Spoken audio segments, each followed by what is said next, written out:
என்ன மாப்பிள டக்கின்லாம் பண்ணி பயங்கரமா வந்திருக்கீங்க. இந்தாங்க நான் போட்ட காஃபியை குடிங்க. என்னங்க என்கிட்ட கூட எதுவும் சொல்லல, காலையிலேயே ரெடி ஆகி வந்திருக்கிய? கம்பெனிக்கு போறேன். கம்பெனிக்கா? எந்த கம்பெனிக்கு மாப்பிள? ஏதாவது வேலைக்கு ட்ரை பண்ண போறியா? அப்ப எந்த கம்பெனி ஒன்றும் புரியலையே.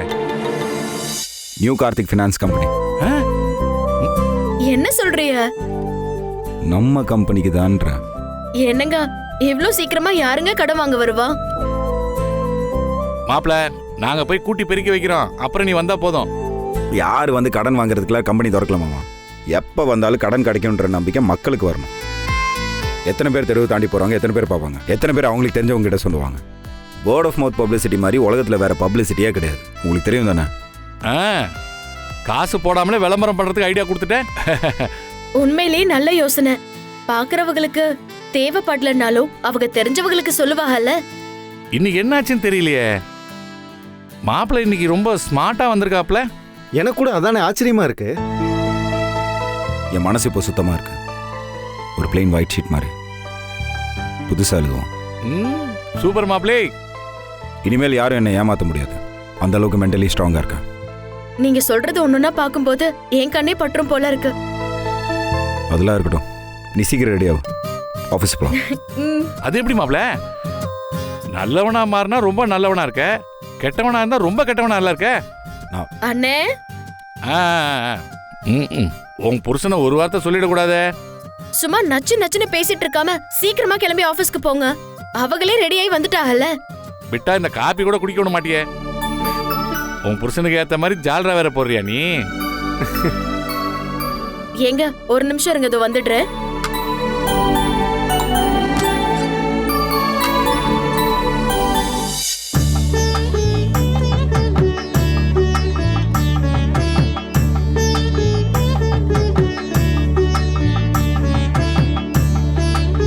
நீ ஒரு வழிகாட்டுவேன்னு சொல்லி வள்ளி உனக்கு முன்னாடி கொண்டு வந்து இந்த 1 லட்ச ரூபாய் வச்சேன். அதுலேருந்து பிஸ்னஸ் லைஃப்னு நீ சரியான வாழ்க்கையை காட்டிட்டு இருக்க. நீ காட்டுற நல்ல வழியில் நான் போவேன். கடவுள் நம்பிக்கை எனக்கு பெருசாக இல்லாமல் இருந்துச்சு.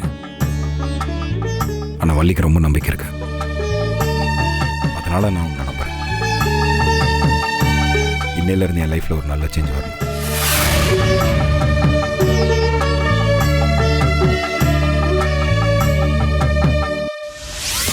நீ சொல்றது எதுவுமே எனக்கு சரியா படல.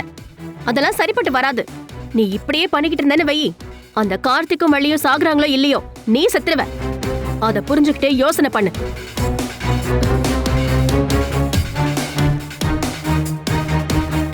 என்னத்தா இவ்ளோ கோவமா பேசிட்டு இருக்க? கோவம் இல்ல சித்தப்பா, எனக்கு பயங்கர ஆத்திரமா இருக்கு. இந்த கார்த்திக் எப்ப செத்துருக்கணும்? இன்னும் நல்ல நடமாடிக்கிட்டு இருக்கான். அக்கா ஏந்தா இந்த சாரு கிட்ட அவனை கொல்ற பொறுப்பை ஒப்படைச்சாங்களோ தெரியல. சாரு என்னதாத்தா சொல்றா? என்னத்த சொல்றது? அன்னைக்கு ராயலசீமால இருந்து 2 ஆளுங்கள வர வச்சா. நான் கூட பரவாயில்லையே, வேற ஸ்டேட்ல இருந்து ஆளுங்களெல்லாம் வர வைக்கிறாளேன்னு பெருமையா நினைச்சேன். பார்த்தா கார்த்திகா சும்மா அடிச்சிட்டு வர சொல்றா. ஏன்? ட்ரைலர் காட்டுறாளாமா. ஏத்தா நம்ம சினிமா எடுக்கிறோம். அவ மனசுல என்ன நினைச்சிட்டு இருக்கான்னு எனக்கு ஒண்ணுமே புரியல. நானும் பொறுத்து பாக்குறேன். என்னால பொறுமையா இருக்க முடியல. ஒரு காரியத்தை கச்சிதமா முடிக்கணும்னா அடுத்தடுத்து மேல போற லெவல்ல யோசிக்கணும். இவ அடுத்தடுத்து கீழே போற மாதிரி யோசிக்கிறான். இப்ப கார்த்திகை கொல்றதுக்கு கருத்து பாண்டிய கூப்பிட போறாளாம். கருத்து பாண்டியா? ஆமா சித்தப்பா. அந்த கருத்து பாண்டி பேச்சு எல்லாம் ஒன்னும் வேலைக்கே ஆகலையாத்தா? அத சொன்னா அவளுக்கு புரியவே மாட்டேங்குது. அன்னைக்கு நீங்களும் அவனும் தானே வள்ளி ஃபைனான்ஸ் கம்பெனிக்கு திருட போய் அடி வாங்கிட்டு வந்தீங்க. அது ஏதோ அன்னைக்கு தப்பு நடந்துருச்சாத்தா? அது மட்டுமா? அந்த வீட்ல எத்தனை நாள் இருந்தான்? ஏதாவது ஒரு வேலை உருப்படியா பண்ணானா? மாறி மாறி எல்லார்கிட்டயும் அடி மட்டும் வாங்கிட்டு வந்து நின்னான். அட ஆமாத்தா, அன்னைக்கு கரண்ட் ஷாக் அடிச்சு முடியெல்லாம் வானத்தை பார்த்து நிக்கிற மாதிரி வந்து நின்னா. பள்ளி உமால பெட்ரோலை ஊத்துன உடனே ஆளா வெளியே ஓடினா. அது மட்டுமா? தீபாவளி அன்னைக்கு அந்த வீட்டுக்கு போய் பாம்பை வச்சுட்டு வாடானா அந்த பாம்பை திருப்பி நம்ம வீட்டுல கொண்டு வந்து வச்சான்ல. நம்ம வீடே இடிஞ்சு போச்சு. அது மட்டும் இல்லாதா, இந்த தீபாவளிக்கு நம்ம வீட்டுல வெடிச்ச வெடிதான் சூப்பர் வெடின்னு சிரிச்சானே. இப்படி ஒரு கேனையை நான் அனுப்புனா எப்படி கார்த்திகை கொல்ல முடியும்? அதெல்லாம் வேண்டாம்னு சொல்லாத்தா, நானே போறேன். நீங்களும் வேணாம் சித்தப்பா. ஏன் தா? வள்ளிய பத்தி விசாரிச்சுட்டு வரேன்னு தேனிக்கு போயிட்டு பேச்சு வராம கிடந்தீங்களே, மறந்து போச்சா?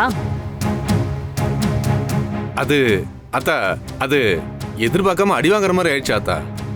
நான் என்ன சொல்றேன், இந்த தோத்த ஆளுங்களே வேண்டாம். ஐடியாவும் புதுசா இருக்கணும், ஆளுங்களும் புதுசா இருக்கணும். அப்பதான் நாம நினைச்சதை சாதிக்க முடியும். அத்தா, இந்த யோசனை என்னமோ நல்லதா இருக்கு. ஆனா எப்படி பண்ணலான்னு தான். வெளியில இருந்து யார அனுப்புனாலும் வள்ளி ஈஸியா கண்டுபிடிச்சிடுறா. அதுக்கு என்ன பண்ணலாம்? நாம ரொம்ப கிரிமினலா ஒரு வேலை பண்ணுவோம். வள்ளிக்கு ரொம்ப நம்பிக்கையா இருக்கிற ஒருத்தரை நம்ம பக்கம் இழுப்போம். ஏத்தா, இதெல்லாம் சாத்தியமாகுமா? அவ கூட இருக்கிறவங்க எல்லாம் அவளுக்காக உசிரியை கொடுப்பாங்க போல இருக்க. எது அவளுக்கு பலமா இருக்கோ அதை நாம பலவீனமா ஆக்குவோம். இது மெய்காப்பாளனையே வச்சு கொல்றது மாதிரி தான். இதுதான் சரியா இருக்கும்னு ஏன் மனசுக்கு படுது. அப்படி பண்ணாதான் அவளாலையும் கண்டுபிடிக்க முடியாது, நாமளும் சுதாரிக்க முடியும். கூட இருக்கிறவனையே வச்சு குழி பறிக்கலான்னு சொல்ற. ஆமா சித்தப்பா, இது வரைக்கும் நாம எத்தனையோ திட்டங்களை போட்டு பார்த்துட்டோம். ஆனா எதுவுமே நமக்கு சாதகமா இல்ல. அப்ப புது ரூட்ல தான் போய் ஆகணும். எவன் தனக்காக உயிரை கொடுப்பான்னு நினைச்சுக்கிட்டு இருக்காளோ அவனை வச்சு அவங்க உயிரை எடுப்போம். நீ சொல்றது ஏதோ ஒர்க் அவுட் ஆகிற மாதிரி தான் இருக்கு. வள்ளி கூட இருக்கிறவங்கள யாரை பிடிக்கிறது, எப்படி பிடிக்கிறது? அதுக்கு தான் நாம மெனக்கடணும் சித்தப்பா. நாம இந்த ரூட்ல முயற்சி பண்றோன்னு அவளுக்கு தெரிஞ்சிடக்கூடாது. ஆமாத்தா, நீ சொல்றது உண்மைதான். அது மட்டும் அவளுக்கு தெரிஞ்சிச்சுன்னா அப்புறம் அந்த வழியும் அடைச்சு பூட்டின மாதிரி தான் ஆயிடும். அதனால ரொம்ப உஷாரா பண்ணணும். அவ கூட இருக்கிறவங்கள யாருக்கு பண நெருக்கடி இருக்குன்னு பாருங்க. நைஸா உதவி பண்றது மாதிரி உள்ள போங்க. இப்போ வள்ளி வேற பணம் இல்லாம இருக்கா. இது நமக்கு ஒரு நல்ல வாய்ப்பு. அதனால அவ கூட இருக்கிறவனை பணத்தால அடிச்சு வீழ்த்தலாம். சரியாத்தா, 2 நாள் டைம் கொடு. அதுக்குள்ள நான் கொஞ்சம் அலசி பார்த்து ஒருத்தனை வலை வீசி பிடிக்கிறேன். பிடிக்கணும் சித்தப்பா, பிடிச்சே ஆகணும்.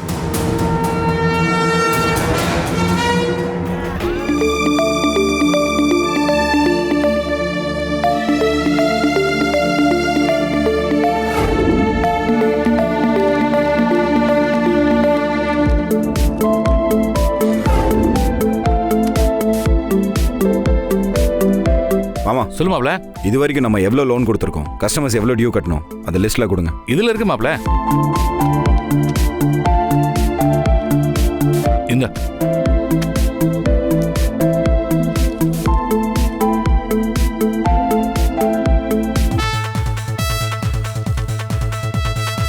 என்னங்க, கையிருப்பு ரொக்கம்லாம் சரியா இருக்கா? ஆ, எல்லாம் சரியா இருக்கு மாப்ள. பயங்கர ஸ்பீடா இருக்க. நீ இருக்கிற ஸ்பீடா பார்த்தா இன்னும் 1 மாசத்துல இந்த கம்பெனியை எங்கேயோ கொண்டு போயிடுவ போல இருக்கு. ஆ, நானும் அந்த நம்பிக்கையோட தான் இருக்கேன்.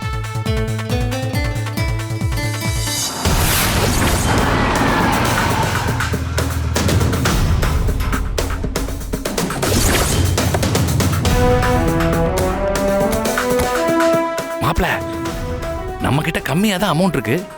இவனுங்க கார்ல வரத பார்த்தா பெரிய அமௌண்டா லோன் கேட்பாங்க போல இருக்கு.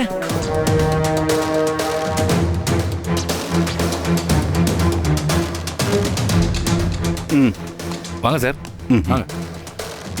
இந்த நியூ கார்த்திக் ஃபைனான்ஸை நடத்துறது யாரு? நான் கேட்கறது உங்க காதுல விழலையா?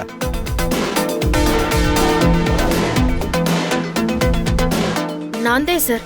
ஒரு ஃபைனான்ஸ் கம்பெனி ஆரம்பிக்கிறதா இருந்தா அதுக்கு என்னென்ன ரூல்ஸ் இருக்குன்னு உங்களுக்கு தெரியுமா?